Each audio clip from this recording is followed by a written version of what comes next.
Welcome back to Torah on Tap. We are in the middle of a series called Manifesting Your Dreams, Making Your Dreams Your Reality. This is class number 5. We've had lots of conversations about your thinking, your thoughts, and so on and so forth. And, in order to kind of like double down, drill down on these ideas, I wanted to talk to you a little bit about what you're feeding your mind. Because the mind diet is very important. How you think about yourselves and the world has a very deep ability to shape how you perceive, receive, and experience your reality. So what I want to do is I want to kind of give you, this is an attempt to take many of the ideas some of you may have heard over the years and kind of distill it into a short conversation about mindfulness and manifesting. What has become clear to me through these lectures and conversations with you and preparation for it is that so much of our world is an extension of what we believe in. And therefore, if you don't have sheets, there are some source sheets right over here. If you want the actual PDF of it, I'm happy to send it to you. Also, all these classes can be found at youtube.com/Chazak. Okay, so, and also the links to the PDFs are in the description section over there as well. So, feeding the mind, a recipe for spiritual growth. I'm going to try to give you in the next 45 minutes a bunch of ideas that I hope will help you take everything that we've done up until now, the first 4 classes about manifesting, and making it a bit more tangible, allowing yourselves to bring this concept to the forefront of your mind, and not just something that's stuck in thought, but something that truly manifests into the physical world. Now, today, physicists are proving more and more through the entanglement theory that your thoughts, observation, impact reality. We've spoken about this. You should be reading this. It's fascinating because it just corroborates everything that we've been speaking about. So much of what you see it has to do with how you interpret, has to do with how you feel. Now, we make the mistake in thinking that we're a blank slate, like I am programmed to feel and think a particular kind of way, and that is what I am, take it or leave it kind of attitude, and that's a mistake. You are not stuck. You have the power of rewriting your script, you have the power of rewriting your programming, and which is like, I was reading an article earlier today, how ChatGPT is working with some company, I'm forgetting, that's already making it reprogramming the cells in your body like 50 times more accurate, like some crazy number, like 50 times more accurate at being able to choose how you want the cells in your body to behave. That's insane. Which means in not such a far distant future, in a very near distant future, I'd say, we'll be living in a time where you can literally pick and choose how you want to express your biology in this world. Right? Which is insane. You want to be a particular body type, you want to have a particular type of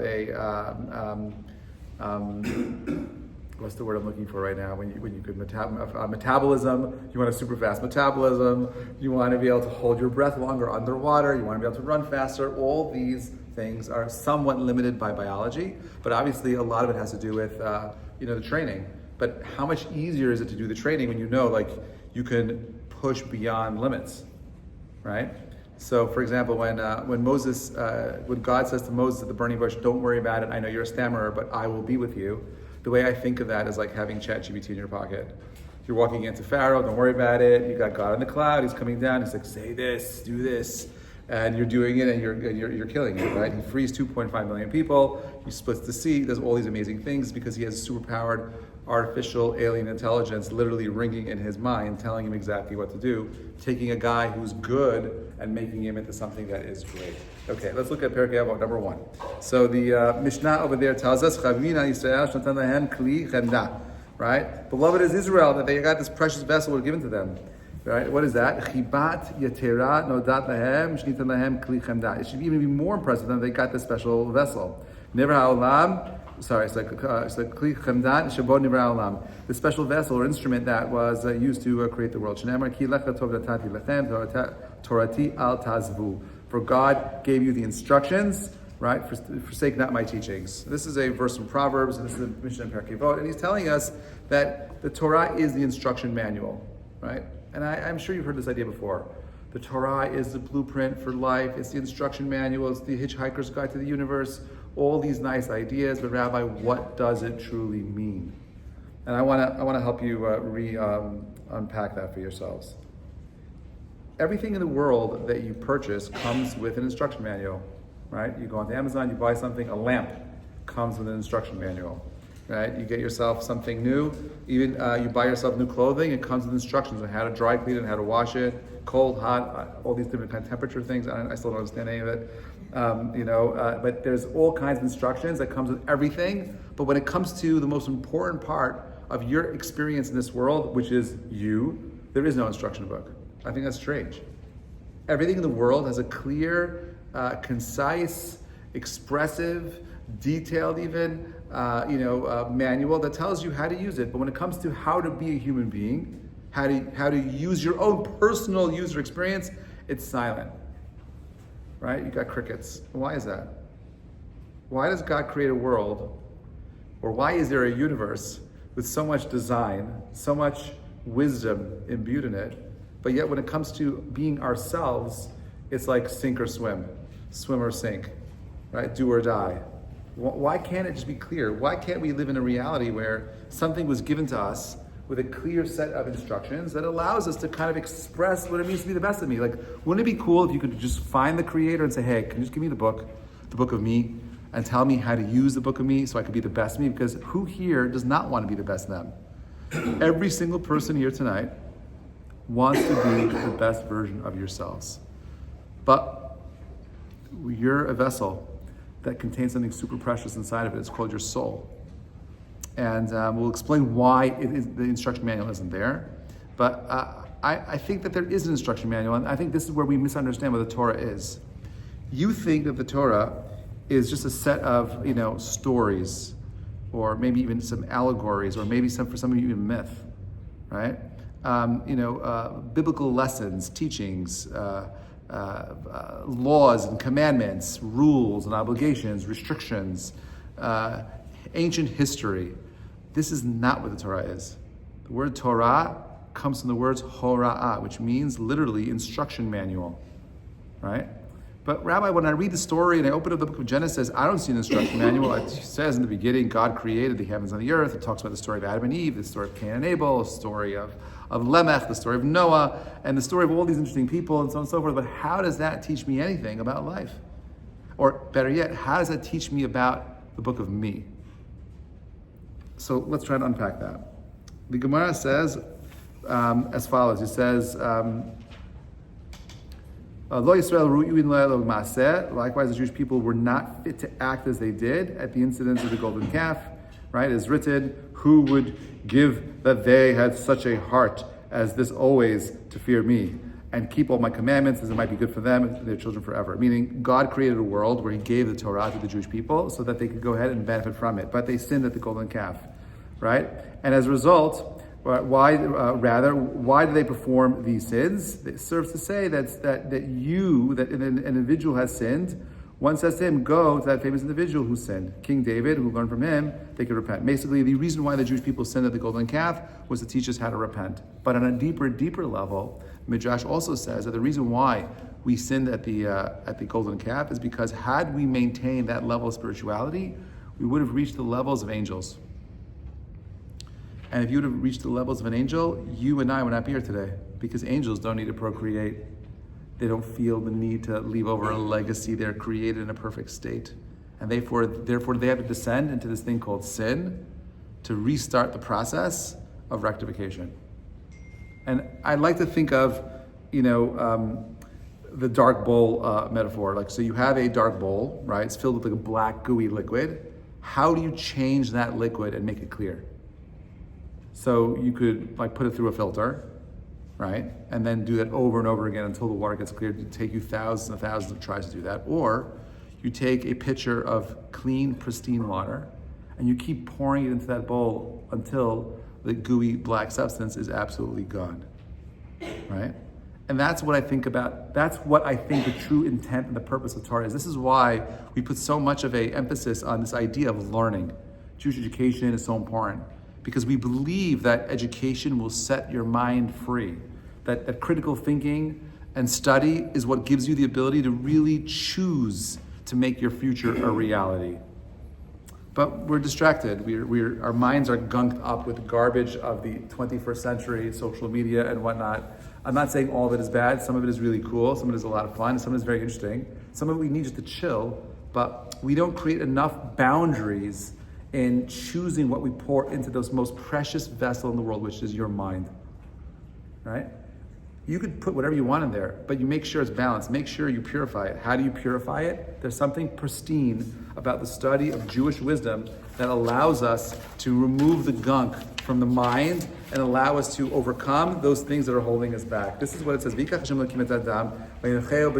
God takes man, he puts him in the garden, which means God places man on the planet for what? To work and to safeguard it. I want you to eat from every single tree in the garden, which I'm so happy about, which means all the trees are kosher. However, the coolest tree, you cannot eat from that tree. If you eat from the tree on that day, my friends, you shall surely die. What was this tree of knowledge of good and evil? Does that mean that Adam and Eve did not possess the knowledge of good and evil? Were they just sociopaths? What did this eating from this tree impart? Why would God create knowledge and withhold it from humanity? Why would you create wisdom and tell man, you can't touch this, you can't eat this, and if you do, you will die? Why is that? Is this just like God having fun? So, restrictions can be often seen or misunderstood as something that is horrifically bad and unfair. In truth, though, the boundaries that we create, right, are often important indicators of a person's success. You want success, you want greatness, you want to be in an awesome relationship. I hate to break it to you, if you want to be in an awesome relationship, you can't be in an awesome relationship if you don't have boundaries, right? The holiness of a wedding comes from the time when the bride and the groom says to the other, will you be consecrated to me? The consecration is based off the idea that I am to you and to you alone and to no one else. That is boundaries, right? You cannot live in a world where you're free to do whatever you want. If you want meaning, you want depth, you want love, there has to be boundaries. And therefore, God says, teaches man, you know what? You want to live in this relationship, you want to have all these things, it's amazing. I want to give you everything. But the first lesson is you can't touch everything. There has to be some things off limit, and it's specifically in knowledge, which I think is such a powerful idea. We relearn the stories as adults because we have an adult mind that could reinterpret and re-understand these things in a way that is more meaningful to the adult mind, things that a child cannot fully appreciate. So I like to think of it like this. The idea that God creates good and the knowledge of good and evil, I think of it like the internet. The internet is like the Eitz Hadat Tov V'Ra. It can be a powerful source for awesomeness or horrific destruction. You have, on the one hand, Pornhub. I don't know what that is. I just read about it. And then you have, like H.com, like these two different, different ideas that are expressing in this one medium. You have all that is good, like wisdom and knowledge and information, right? And then you have all the schmutz, all the garbage of the internet in one place. Although I just read that it's actually owned by a Jewish rabbi. I don't believe he's a rabbi, but he must be a very good businessman because I'm sure he's making a lot of money. Anyway, none of the rabbis at Safra Synagogue have any shares in that. So I want you to think about it like this. I want you to think about the difference between limited thinking versus unlimited thinking. Okay, let's look at this next one, because this is what I believe is the virus program of obscured perception is what happened at the Garden of Eden. I'll explain. The first commandment, right? That's in number 5, says that God spoke to all these things, and He says, "I am Hashem, your Lord, that took you out of the land of Egypt from the house of slavery." Okay, so what is He saying over here? What is God saying over here? What God is asking you to do is He's like, I want you to think like this. Okay, let's start over again. Does God need your prayers? Say it louder. Does He need your prayers? No, You guys are no fun. If I had a different crowd here from a different side of town, it would be way more interesting. Anyway, I wish I could say more. Anyway, but maybe Yavin. Okay, so God says over here, I'm the guy that took you out of Egypt, right? Does he need to say that to you? Like, duh, who else took us out of Egypt, right? Does he need to tell us that Anochi Hashem Elokecha? Does he need to say that I am the one? Does he need the credit? No. So why is it there? He's saying it for a reason. He's saying that like the first step of freeing yourselves from slavery is to believe in unlimited power, infinite power. Do you believe that there is a God? Do you believe in an infinite mind? Do you truly believe that there's a plan for you? That there is something uniquely in store that this world has to offer to you and to you alone? There's something unique that you can accomplish and no one else? Do you truly believe that? Because if you don't believe that, I'm sorry to say this, you're still a slave. You're stuck in slave man thinking in the world, in the seas of Egypt, right? You are stuck. So God says, no, I want to pull you out of this. God freed 2.5 million people, okay? He wants them to innovate and get out of limited thinking, and he wants to get into unlimited and infinite thinking. So let's rephrase this. Look at number 6. So God says, hello, I am the is, the unlimited creative intelligence. I am ungraspable. No one created me. I have always existed. You, God, go to your source. There is nothing I cannot do. Who brought you out of the land of Egypt? I did. The infinite source, which means I can do anything with you. And what does God say? He's like, don't worry about it. I'm going to be with you wherever you go. This is what God says, by the way, to Jacob, right? Before he leaves his house, right? And he leaves Israel, he goes to Syria. God says, don't worry about it. I will be with you wherever you go. I will bring you back to the promised land. Then again in Exodus, I took you out of the land of Egypt. I will be with you. I will go with you wherever you go. God is, and this is not just a one-off thing. He's with us wherever we go, right? Who's it? The Chazak Rebbe says, God is wherever you let him in, right? How do you let him into your lives? Because if you truly believe in limited, finite thinking, right, you're not letting God in. If you believe that I'm stuck and things can't change, you don't believe in God. You don't believe in infinite thinking. You're just lying to yourselves. So let me ask you this. It says, "V'hosaticha et ha'am miMitzrayim," right? That God took you out of the land of Egypt. Why doesn't God start off like earlier, where it says, "Anochi Hashem Elokecha asher tzivich mi'eretz Mitzrayim"? Why doesn't God over there say in source number 5? Why doesn't God introduce himself as the creator of the universe? Right? Isn't that so much cooler? Like, I am the God to get out of Egypt. Like, Egypt is so tiny compared to like black holes and like neutrons and like Saturn.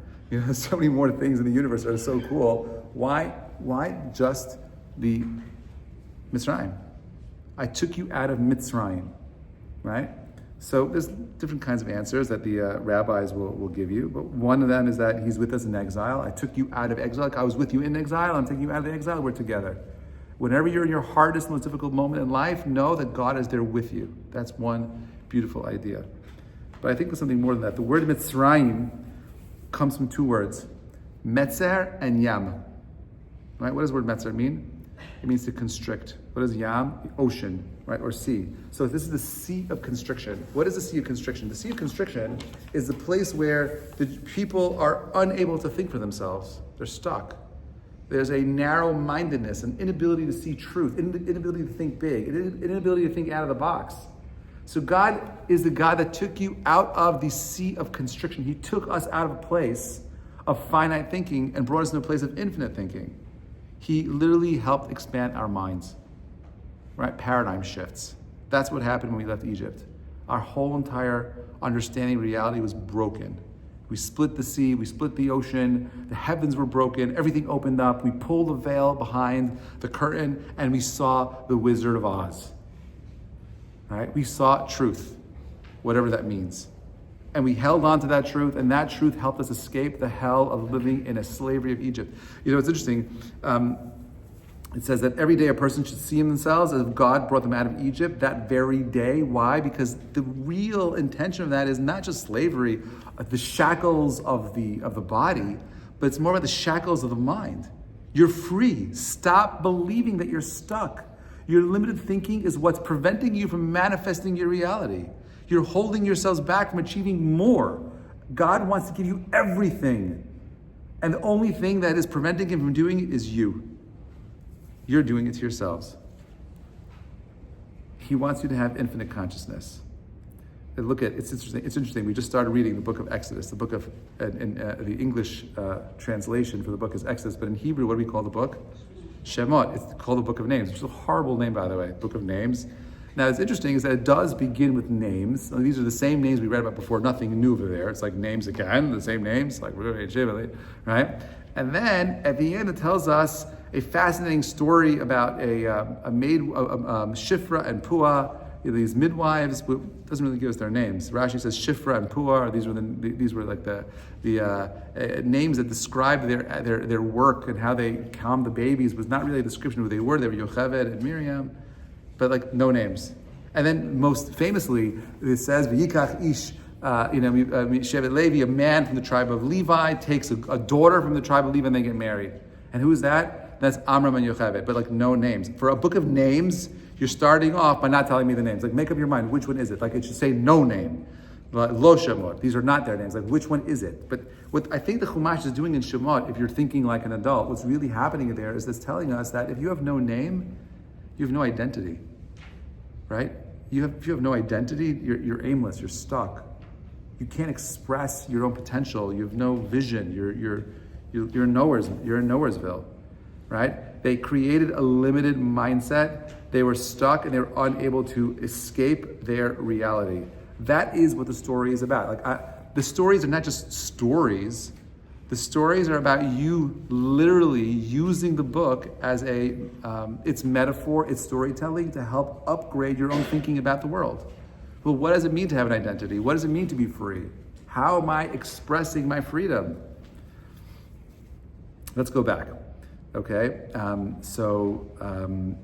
God said, they knew each other biblically, right? And God bless you and your family.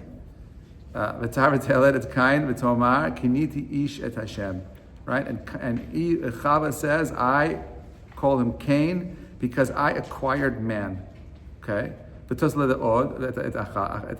she has another child and he gives birth to another boy. At Hevel, you have two different ideas being expressed here. These are archetypes, and the truth is, every single one of the figures mentioned in the Torah itself are not just historical individuals, because we believe that they lived, but they're also archetypes of different personalities, and they're there to teach you about the kind of person you should be, or maybe the kind of person you should not be. So you have Cain and Hevel. You have selfishness and complete nullification, right? Kaniti at Adam, it's all about me. I acquired man. And then you have Hevel, there's nothing's important. It's all Hevel, right? Two extremes, both need to be rejected, okay? The Torah itself is an eternal storybook that is there to teach you lessons that allow us to apply these lessons to the real world so we can upgrade our reality. It's the same exact lessons, by the way, today. Any of you watch any snippets from the inauguration, it was so inspiring. There's one particular preacher, I just forget his name, something, I can't do it, and I'm going to get in trouble. I'll send it later to you in the group. I don't know, it's been a weird day for me. Okay, fine. Anyway, I loved his message and I love his speaking style, and it was very biblical, and the narration was excellent. I wish I could do that.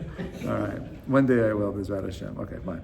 So we don't want you to have those attitudes of selfishness and complete nullification. As a matter of fact, look at the next source all the way at the bottom. We say, Bishvili nivra olam, right? That's the source. And Hedron says over there that ultimately at the end of the day, you need to believe that the world is actually created for you, right? I don't want you to live in a world of selfishness and complete self-nullification. I want you to have a world of everythingness. Moses, as far as a character, the archetype, he's there. He's the most humble man, and he fixes Hevel. He fixes the brokenness of these individuals. And so many of these people that come later, like Jacob, upgrades Abraham and Isaac, right, through his attitude and his unique line of thinking. And we're supposed to be thinking about these things because we're supposed to be upgrading our own selves along the process. Look at number 13, the Sulam, Rabbi Yehuda Leib Ashlag says, when it really comes down to it, there is really only one soul. Only the body fashions for us the illusions of separation. This is so true. That means, in a certain sense, we are all connected. No one knows how that goes at the end? Okay, I guess not. Near your telephone. Even with the greater soul of the past, right? In the spiritual realm, there is no time or space. So those holy souls are existing right here and now. My father-in-law, blessed memory, explained that within our individual soul is a sliver of everyone else's soul. So when we align ourselves to some degree with the deeds of those holy souls, we allow that energy to express, to manifest through us. So in a micro sense, when we conquer our evil traits, we are, at that moment, Joshua, conquering the land of Israel. When we come out of a rough predicament, we are the Jewish people leaving Egypt. When we repent and make amends for our past misdeeds, we are, in a sense, King David. I love that. We are all one part of a program or a frequency, and you have to choose if you want to connect to it or not. The Torah is literally a radio station that God wants you to dial into. It's the frequency of infinite growth, of unlimited potential, where God wants to give you anything and everything, but I'm too lazy to spend time looking at the story. I'm too lazy to invest in actually creating boundaries. I'm too lazy. I'm just too comfortable. I don't want to change. I'm happy with status quo. Said nobody. Maybe some people, I don't know. Right? God looked into Torah, ubarat, right? God looked into Histakal Ba'araita, God looked into Torah and created the world. Right? The Torah is the blueprint for everything, right? If you look at if you want to break down the whole entire story of the Torah, you could break it down to this. Family goes down to Egypt, right? They get enslaved, they go through freedom, and they journey to their homeland. That's the whole entire Torah in a nutshell. Okay? You have, in an even super micro, you have exile and redemption. You have darkness to light. Okay? You also have something else in the Torah. You have 613 directives, commandments. What are those about? Okay, I get the story part. Rabbi, I love the stories in the Bible. The Bible stories are the best. Right? Well, what is all this other stuff with the commandments? I don't like the commandments. Right? What are the commandments about? Right? It's not an accident that there are 613 commandments. Right? The 630 commandments represent the 248 positive commandments and the 365 negative commandments. The days of the year, you have different sinews in the body, the bones in the body, and so on and so forth. As a matter of fact, each one of the commandments is somehow correlated to a particular body part. And each commandment itself spiritually nourishes a particular body part. So you could upgrade yourself spiritually. You could upgrade yourself spiritually, and that upgrade impacts you physically. I want you to think of it like this. Imagine for a moment a projector, right? It's not up, right? So you have a projector. The projector is casting the light onto the screen, okay? That light from the projector is God. God's light is projecting reality. Now, you have, the projector with the light is useless because if you don't have film, there's no picture there. So what does the film do to the light? The film blocks aspects of the light, tints its color, and creates images on the screen, right? So you have the light, which is God. You have the screen, which is the world that you and I are living in right now. And then you have the film. The film is that which is the source of the world that you and I are living in. It's the thing that we're experiencing. I can't live in the light because it's so blinding, I can't experience it. It's only when there's something that is creating those boundaries, those restrictions that are holding back, that I get to see those fascinating images that are cast on the actual screen, okay? The film is expressed in this world with the Torah itself. It's not just my life. The film is the lens. That's what this means over here. When God looked in the Torah and created existence, He's shining His light and refracting it through the Torah lens, and that is what defines our reality, our world. That's what's happening. So when we say that God looked into the Torah and He created the world, like what does that mean exactly? Did He make VCRs and TVs and smartphones? And the answer is forget about it. That's not the important thing. The point is that there's a framework that is somehow interlaced and interwoven into Jewish learning, into this book itself. Okay? So, for example, when the Midrash tells us in number 16, the wicked Turnus Rufus asked Rabbi Akiva a provocative question. What is greater, what God creates or what man creates? He was referring to the mitzvah, Brit Milah, challenging why humans would go after physical form for that God created. I mean, if man was created in the image of God, what right do you have to circumcise man's body? If you believe that God is perfect and pristine, and man is created in the image of God, what right do you have to slice and dice the little thing of God, of man?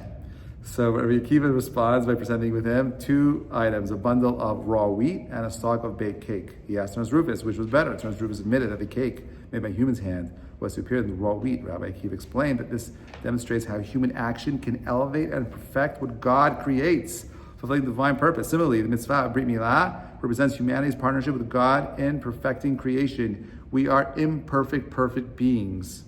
And the reason why we were created with this imperfection was for God to give us something profound called pleasure. We'll see that in a minute. So the will of the Torah ultimately is for us to be attached to the infinite. God wants you to attach yourselves to the infinite, right? He wants, and by the way, in order to attach yourself to the infinite, you have to experience some form of disconnection. You can't connect to the infinite if you're already attached to something else, right? You have to, sometimes in order to connect to something more, you have to let go. Sometimes you have to disconnect to connect. And that's what he's saying over here. We're partners with this infinite being who wants everything for us. It's amazing. Yet somehow, again, we're stuck with this limited type of thinking. Rabbi Akiva Tatz in World Masks, quoting Gemara in Yevamot, says Rabbi Chanina ben Dosa, who was asked about the girl who fell into the well, must not get into that, explained that the father of the girl who built the well, the mitzvah of providing water for the travelers, would not suffer such a loss. She emerged several hours later unharmed. This is because of the righteous man facilitated a projection of Torah in that way. Meaning, how you use this the Torah spirituality in the physical world, right, manifests that reality. So, for example, we know we say tzedakah tatzil mimavet, that giving charity saves someone from death. So, like I was in Colombia actually last Passover on a Passover program, and there's a South American guy who has was telling me how he was on some safari, and he was listening to some class by some rabbi, and he said tzedakah tatzil mimavet, right? He decided that he never gave charity. He was going to give charity that day. He put a couple of dollars into some charity box in some local Chabad that he passed by that day, and he was on a motorcycle. He's been motorcycling his whole entire life, like 30 years. Somehow he slipped. The motorcycle fell off the side of a mountain. Right? He landed and he survived. And he believes 100% that the only reason why he survived is because of tzedakah tatzil mimavet. Now, I don't know if do I know? I don't know. But it doesn't really matter, because what you believe creates your reality. So if you have a system that is designed to upgrade your thinking, to help you think in an infinite capacity, an unlimited capacity, why wouldn't you want to upgrade your thinking? Why would you want to be stuck? He sounds crazy when he tells the story, but he's not. You're crazy for not believing him. You're crazy for not trying. And it's such a hard thing. It's a weird paradigm shift. Like, well, does it really matter? No. Someone asked me today, like they wanted to go to pray at some rabbis. I'm not anti-praying, obviously. I believe you should go pray, and I think that praying is important. But I also believe that it doesn't really matter where you go. What matters most is how sincere and how deeply you believe what you're doing. If you need to go on a pilgrimage to some other foreign country and climb into some cave and whatever it is and sit with candles and say Amen, because that will help you make it more real, then go for it. Whatever floats your boat, I say, do it. But you don't have to go that far. I'm telling you that you could do whatever you need right here, right now. This synagogue is a conduit for spiritual excellence, for greatness. Your homes can be that also, but I get it, it's hard, we're distracted at home. But you have a space you could always come to. There are places all around this country you could go to. where you could literally connect to the infinite. But if you don't believe in it, if you're not making it real for yourself, you're not studying, you're not living it, you're not bringing it into the heart and soul, the essence of what you are, it's just it's a fairy tale. And fairy tales aren't real, right? But I want you to live in a world of fairy tales. I want you to live in a world where anything is possible. I don't want you to live in a finite world. That's so lame. I want you to live in a world of infinity, of infinite potential, of infinite abilities, of unlimited potential. Why would you limit yourselves when you yourselves are containers for infinite possibilities? So why didn't God create us in this perfect way? Right? God says the purpose of creation is to bestow pleasure. Why didn't God create us and just receiving pleasure? Right? But He creates us in a way that allows us to experience God Himself, because the greatest pleasure in the world is, like the Ramchal says, is Hashem ba'atzmo. The greatest pleasure in the world is having God. So then why does God create such a difficult reality where it's so hard to find Him? Why couldn't He create a world where I'm just with God and therefore I don't have to go through the challenge of finding God? Make it easier for me. Why struggle? Who says struggling is good? What's that? It's definitely part of the test. The question is, why did He create a test? He created the test because He wants you to earn it. We call it the bread of shame. What's the bread of shame? The bread of shame is when you get something for free. When you give a handout to a poor person, he can't look you in the face. It's embarrassing, unless he's been doing it for so long that he doesn't care. But no one wants a handout. I want to feel how long of you receiving something from someone, right, before you feel gross about it. If I was to come every single day and give you, $500, every day I saw you, at some point, I hope you'd be uncomfortable receiving it. Right? Well, why is that? Because you didn't earn it. And every single person here believes in some level that they have something unique they have to accomplish. It's part of your DNA, it's part of your programming, it's part of the software. You can't escape it. You want to earn something that's yours, not something that's handed. I don't want a handout. Right? I want it to be mine.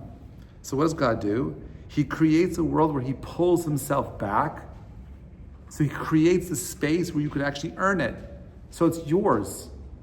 You choose what it looks like. You choose where you go to. You choose what you want the story to be, how you want the story to be told. There's different forms. There's 5 different forms of exile. We're on number 19. We're almost coming. We're going to finish up in a few minutes. There's the exile of the soul within the body, right? Do I have a soul? Am I a body? How do I identify with? Right? Am I more body than soul, more soul than body? We understand that. Exile. Do I understand that I have infinite potential? Or am I stuck in this finite container called my body? The exile of the mind is the exile of identity that we spoke about earlier, Shifra and Pua, right? The physical exile of one's homeland, no place like home. If anyone's ever traveled and you get lost and you can't find your way, you wish you were home. There's something comforting about being home. We're still not home right now. Bezrat Hashem, the rest of our hostages should come home soon. They'll tell you about what it's like to be exiled from your home.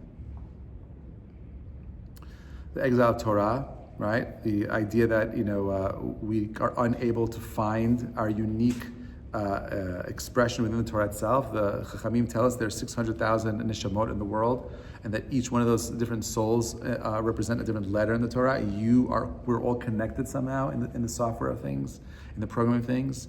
We're all interconnected, right? And there's an exile of our understanding of what Torah is, our unique Torah, or our interconnection to Torah, the exile of prayer. How many of you really believe that when you pray, your praise will be answered? It's unnatural for most people to pray.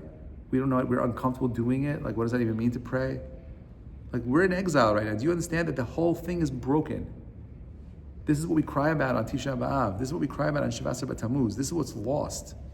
That God gave you a book, a system that's designed to give you everything you could possibly imagine, and it's the saddest story in the world, because you have the ability of rescuing yourselves from yourselves. The lifesaver is literally right there, and you can't even see it. You're blind to it. You're not willing to even reach out your arm and try to grab it, because you've been so brainwashed into thinking that it's everything but that.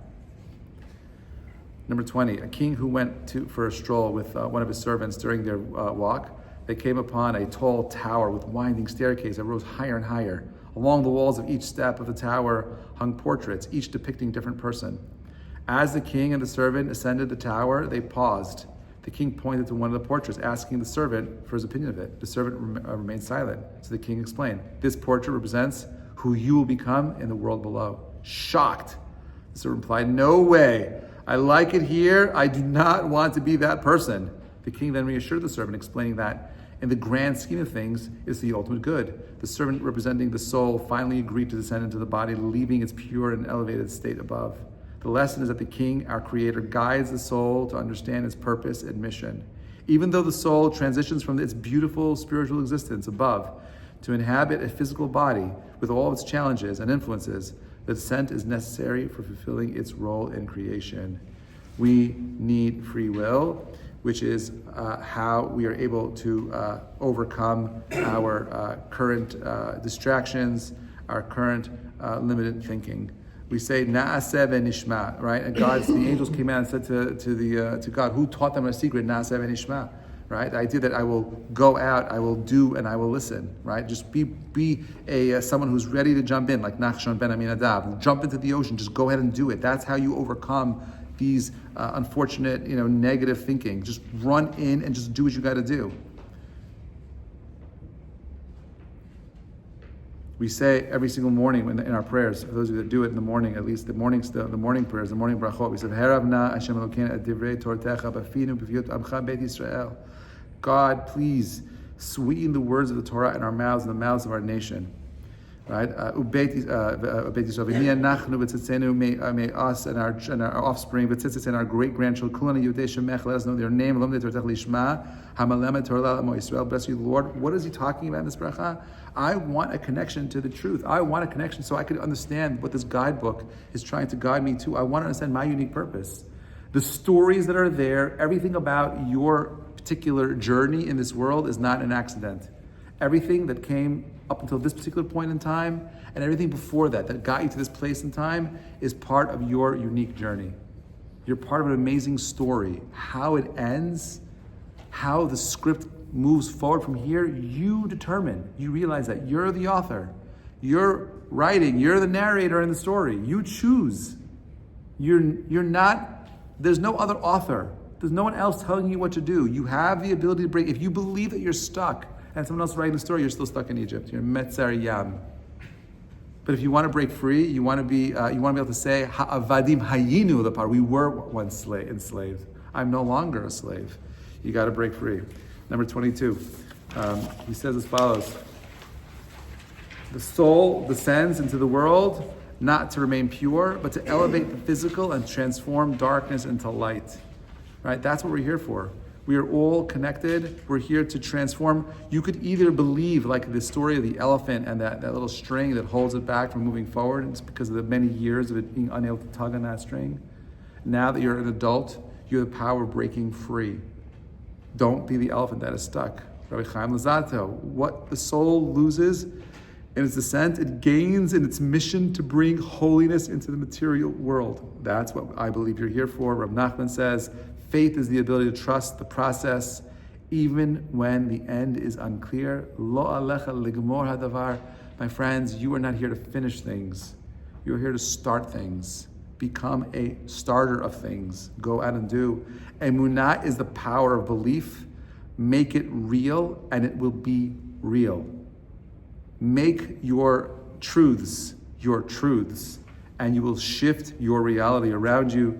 Lastly, this is inspired by Ari Kaplan. He says that the Creator knows the path of every soul and guides it towards its ultimate destination. You are never, ever alone. You are here tonight for a reason. Wherever you end up, my friends, is up to you. Be free. Choose infinite thinking. Have an amazing week, everybody. Thank you for coming tonight. Any questions?